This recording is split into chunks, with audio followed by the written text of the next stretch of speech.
bridge over the Niger, the sole road link between Nigeria and what until the beginning of this year was the rebel territory of Biafra. It was wrecked by the Biafrans to halt the federal advance, but has now been repaired.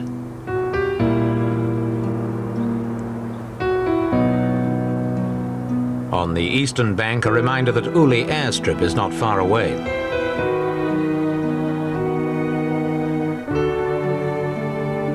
At the eastern end of the bridge is the former Biafran town of Onitsha, taken by the federal troops in March 1968. Its position made it one of the most fought over and consequently one of the most heavily damaged towns in Nigeria. This was the massive and highly important Onitsha market, built at a cost of more than £500,000.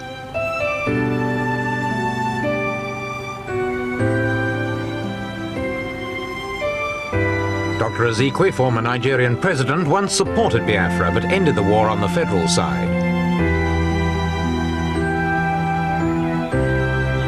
After 8 months of peace, Onitsha is still battered but is making steady progress and is on the way to recovering some of its former status as one of the Federation's most important trading centres.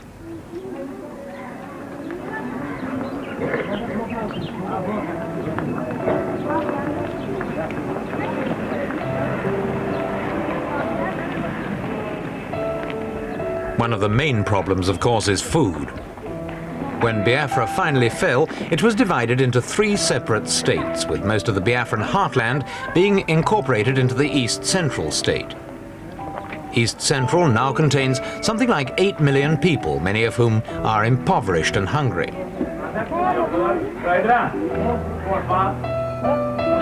Relief workers, both from the federal government and from the international voluntary agencies, have made great efforts to distribute seeds, so that next year's harvest at least will be there to lay the foundations of a permanent solution to the food problem.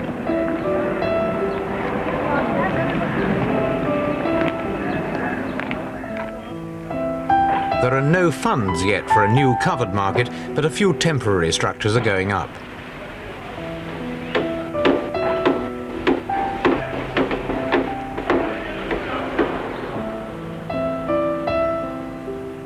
The end of the war brought Igbos from all parts of Nigeria flocking back into East Central State, many of them made for the former Biafran capital of Enugu.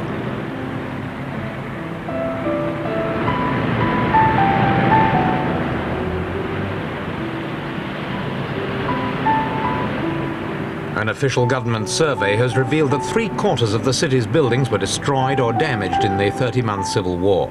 When the war ended, it was a ghost town, but now its streets are busy and its houses are crammed with some 600,000 people, nearly twice its pre-war population.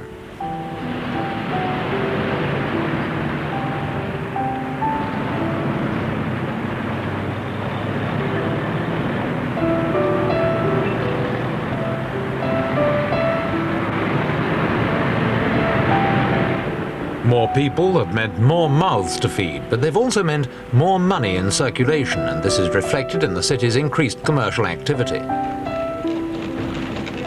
The government's refusal to recognize Biafran currency left many people literally penniless. Now it has relented and given just 20 Nigerian pounds to anyone handing in £20 or more in Biafran notes, but even this put less than £5 million into circulation. Although life is still a struggle for many people, the Igbo's traditional drive and initiative is evident everywhere.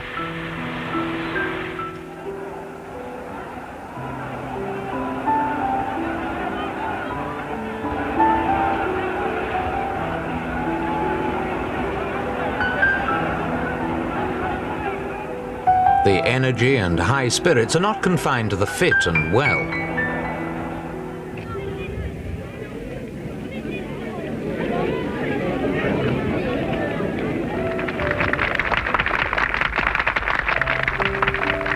Two and a half years of hostilities took an enormously heavy toll of dead and wounded on both sides. But with the battle won, federal troops tend the wounds of those they once fought.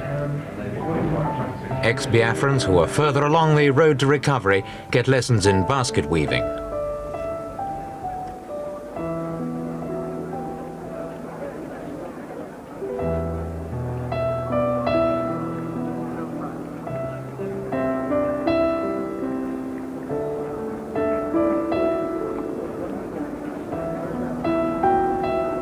The patients have at least one piece of good fortune in that there's no shortage of food in military hospitals like this.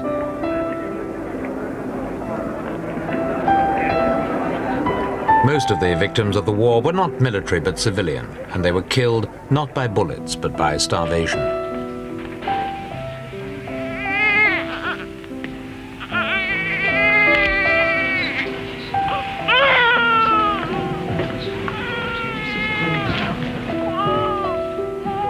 It's not known exactly how many civilians died, but many estimates put the figure as high as 2 million.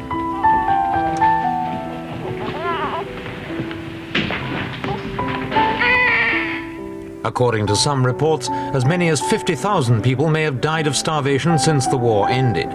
The task of dealing with them and all other victims of the war has now been shouldered by the Lagos government, whose Rehabilitation Commission took over from the Nigerian Red Cross in July.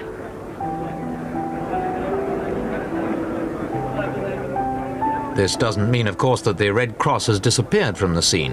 In Enugu, for example, it uses the premises of the Cheshire Home to care for war orphans.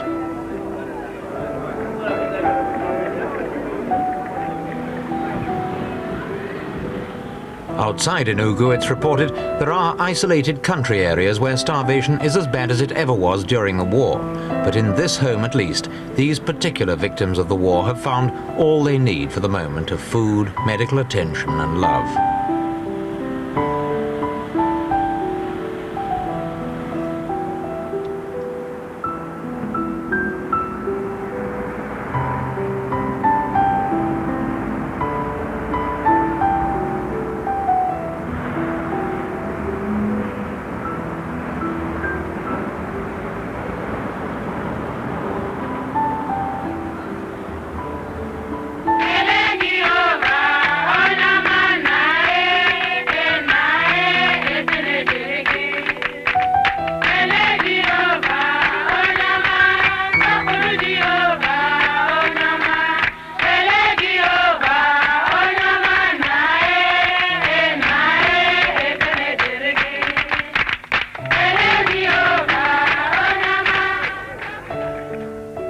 The young and the injured are not, of course, the only problems the Rehabilitation Commission has to face. There are, for example, vast numbers of unemployed.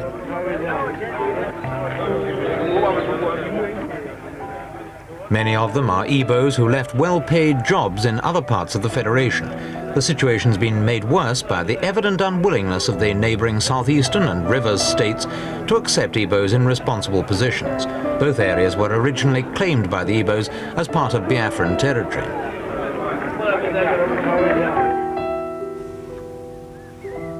The overall problems of reconstruction are enormous. After 8 months of peace, communications are still disrupted and both agriculture and industry are struggling to find their feet.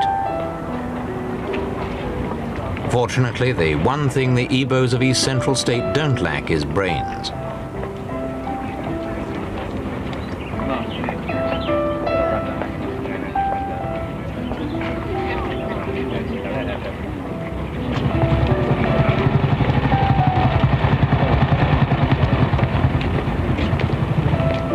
The Igbos have always considered themselves better educated, if not more intelligent, than many of their fellow Nigerians.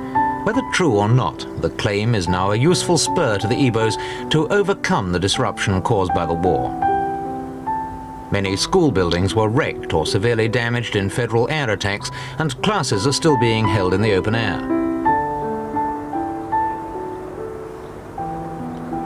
Most schools in East Central are run by the churches or other voluntary bodies who are now helping with relief payments to pupils in need.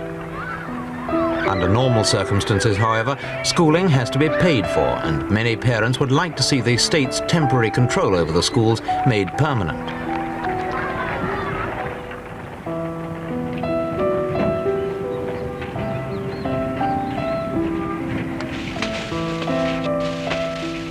On the whole, there's surprisingly little bitterness now that the war is over. In spite of their sufferings, most people are philosophical, even optimistic.